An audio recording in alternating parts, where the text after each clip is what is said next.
आज ही Doubtnut app download करें। Doubtnut पर होगा अब आपके सभी मैथ्स, केमिस्ट्री, फिजिक्स और बायोलॉजी डाउट्स का सफाया।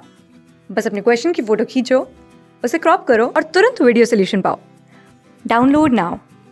हेलो बच्चों, क्वेश्चन दे रखा है कि इंजन सीटी बजाता हुआ एक स्थिर श्रोता की ओर 110 मीटर पर सेकंड की गति से आ रहा है। ठीक है बच्चों, तो इंजन के आते समय तथा जाते समय श्रोता द्वारा सुनी गई स्वर आवृत्तियों के अनुपात का परिकलन करना है। ठीक है बच्चों, तो यहाँ पे हम कैसे आंसर निकाल सकते हैं बच्चों। देखिए, पहले तो एक डायग्राम बना लेते हैं कि स्थिर श्रोता है। ठीक है, और स्थिर श्रोता है और एक ये मान लेते हैं स्रोत है हमारा। ठीक है बच्चों, और ये हमारा श्रोता है। ठीक है, स्थिर श्रोता है तो श्रोता की वेग को हम क्या लिखते हैं बच्चों, वी नॉट, और इसको मानते हैं स्थिर, तो वेग 0 हो जाएगा। ठीक है, और 110 मीटर पर सेकंड से कौन गति कर रहा है, सी टी कर रहा है। ठीक है, और किसकी ओर गति कर रहा है बच्चों, ये श्रोता की ओर गति कर रहा है, तो इसके वेग को हम लिखते हैं वी एस, जो है 110 मीटर पर सेकेंड। ठीक है बच्चों। अच्छा, अब हम क्या देखते हैं बच्चों, हमें बताना है कि इंजन के आते समय तथा जाते समय श्रोता द्वारा सुनी गई स्वर आवृत्तियों का अनुपात। ठीक है, तो मान लेते हैं बच्चों कि जब आ रहा है और जा रहा है, मतलब समझ के आप, एक तो ये आ रहा है और जा रहा है, मतलब इधर की ओर अगर जा रहा है तो ठीक है, जब इधर की ओर तो पहले कंडीशन में मान लेते हैं ये है, और दूसरे कंडीशन में जब जा रहा है तो इसी को हम मान लेते हैं वी एस टू, या फिर ऐसा कर लेते हैं कि ठीक है उसी वेग से जा रहा है। ठीक है, वी एस ही लिखते हैं। तो आवृत्ति मान लेते हैं, पहली कंडीशन में आवृत्ति एफ डैश वन सुनाई देती है या एफ डैश सुनाई देती है, सेकंड कंडीशन में जब वो जा रहा है एफ डबल डैश सुनाई देता है, तो इनका अनुपात हमें बताना है। ठीक है बच्चों, मान लेते हैं मूल आवृत्ति कितना बच्चों, एफ है। तो डॉपलर प्रभाव का फार्मूला या सूत्र हम जानते हैं बच्चों, क्या होता है, ये होता है कि आभासी आवृत्ति जो होती है बच्चों, वास्तविक आवृत्ति v प्लस माइनस क्या होता है बच्चों, यहाँ पे v not upon v plus minus V S होता है। ठीक है, अब इसी फार्मूले का उपयोग करेंगे बच्चों यहाँ पे।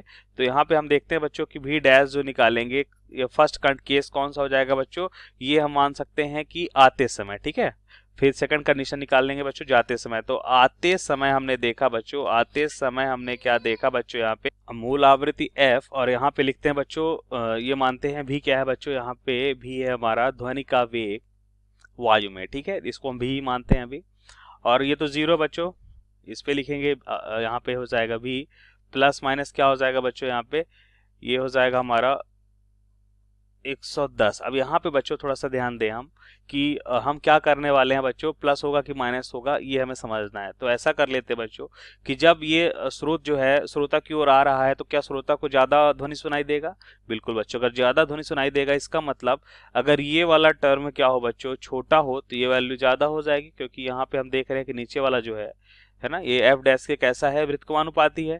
तो यहाँ पे अगर हम माइनस कर दें तो ये कैसा हो जाएगा, छोटा हो जाएगा, तो ये वैल्यू क्या हो जाएगी, बड़ी एफ डैश की। ठीक है, तो यहाँ पे माइनस साइन होगा। अच्छा बच्चों, तो ये पहले कंडीशन का था। सेकंड कंडीशन में एफ डबल डैश जाते समय। ठीक है, पहले कंडीशन का था, यहाँ पे सेकंड कंडीशन लिखते हैं बच्चों जाते समय। ठीक है, तो हम क्या देखते हैं बच्चों, यहाँ पे एफ डैश इक्वल्स टू हो जाएगा, मूल आवृत्ति वही रहने वाली है, भी ध्वनि की चाल वही रहने वाली है, यहाँ पे भी 110 हो जाएगा, लेकिन इस पर जाते समय क्या होगा बच्चों, ध्वनि दूर जा रही है, तो इस कारण से इससे क्या होगा बच्चों, ध्वनि कम सुनाई देगी, मतलब इसकी आवृत्ति कम हो जाएगी। ठीक है, तो यहाँ पे अगर हम देखें कि ये वैल्यू जो है अगर बड़ी हो जाए, तो ये वैल्यू क्या हो जाएगी, देखिए अगर हम चाहते हैं कि ये वैल्यू क्या हो जाए बच्चों, यहाँ पे कम। ठीक है, तो इसके लिए इसे होना पड़ेगा ज्यादा, क्योंकि वृत्तक्रमानुपाती है, अगर ये वैल्यू ज्यादा तो ये वैल्यू हो जाएगी कम, तो ज्यादा के लिए यहाँ पे लिखेंगे प्लस। ठीक है बच्चों, तो ये बात समझ गए यहाँ पे। ओके, ऐसा कर लेते हैं कि हमें फाइंड करना है दोनों का अनुपात, तो हम यहाँ पे क्या करने वाले हैं बच्चों, रेशियो निकाल लेते हैं। ठीक है, एफ डैश अपान हो जाएगा बच्चों एफ डबल डैश। ठीक है, किसका रेशियो फाइंड करने के बाद देखिए बच्चों, आते समय तथा जाते समय स्रोतों द्वारा सुनी गई स्वर आवृत्तियों का अनुपात। ठीक है, तो आते समय F1 और जाते समय F डबल, इनका अनुपात निकालते हैं। तो FV कैंसिल हो जाएगा, यहाँ पे बचेगा V माइनस का 110, और यहाँ पे देखे बच्चों, तो यहाँ पे क्या हो जाएगा, यहाँ पे भी ये तो कैंसिल हो गया था, और यहाँ पे हो जाएगा बच्चों हमारा V प्लस का 110। ठीक है बच्चों, V की वैल्यू तो मैंने नहीं दे रखी है, तो हम ऐसा कर लेते हैं, इसे हम मान लेते हैं बच्चों 330। ठीक है, तो यहाँ पे 330 फुट करेंगे बच्चों, तो हमें क्या मिलेगा, ध्यान से देखो बच्चों, f dash f double dash equal to हो जाएगा 1 अपान 330 माइनस 110, और यहाँ पे हो जाएगा 330 प्लस का 110। ठीक है बच्चों, तो यहाँ से क्या मिलेगा बच्चों, देखो ये हो जाएगा 440, और ये हो जाएगा बच्चों 220। 0। तो यहाँ पे हो जाएगा बच्चों 2/1। ठीक है, तो हमारा आंसर क्या हो जाएगा, 2:1 का अनुपात मिल रहा है। ठीक है, थैंक यू बच्चों।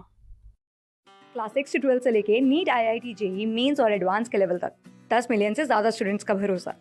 आज ही डाउनलोड करें डाउटनेट ऐप या व्हाट्सएप कीजिए अपने डाउट्स 8400 400 400 पर।